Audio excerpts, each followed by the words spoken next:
حضرت عائشہ رضی اللہ تعالی عنہا کہتی ہے لما رأیت النبی صلی اللہ علیہ وسلم طیب نفس، میں نے آقا صلی اللہ علیہ وسلم کو بڑی خوشی کی حالت میں دیکھا۔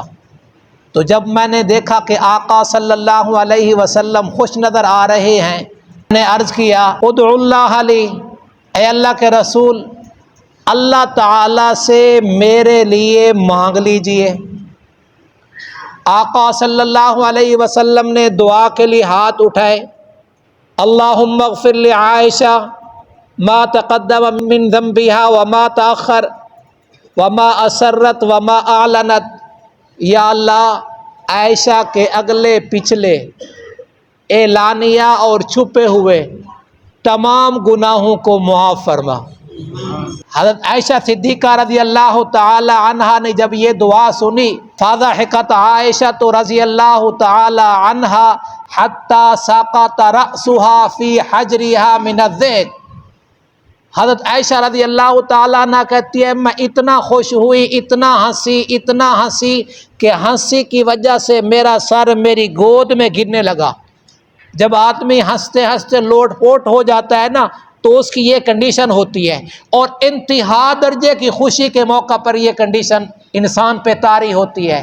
آقا صلی اللہ علیہ وسلم نے جب حضرت عائشہ کو اس حالت میں دیکھا، آیا سرو کی دعا آئی، عائشہ تو میری دعا سے اتنا زیادہ خوش ہوئی ہے؟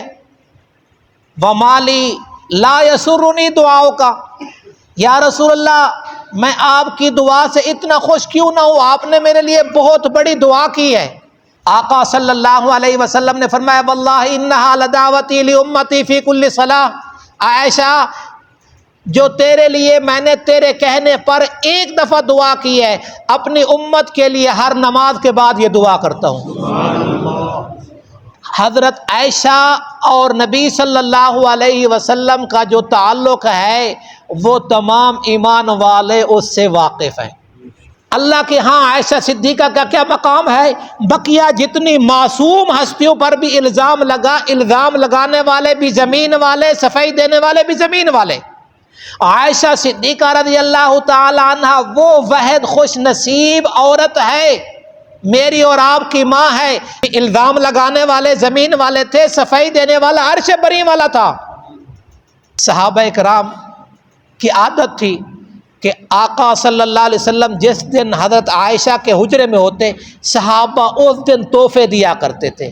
ازواج مطہرات نے شکایت کی یا رسول اللہ صحابہ اکرام کو کہہ دے کہ باری کا انتظار نہ کیا کرے، جس کے بعد جب کوئی تحفہ گفٹ تیار ہو بس وہ آپ تک پہنچا دے، حجرے کی باری کا انتظار نہ کرے۔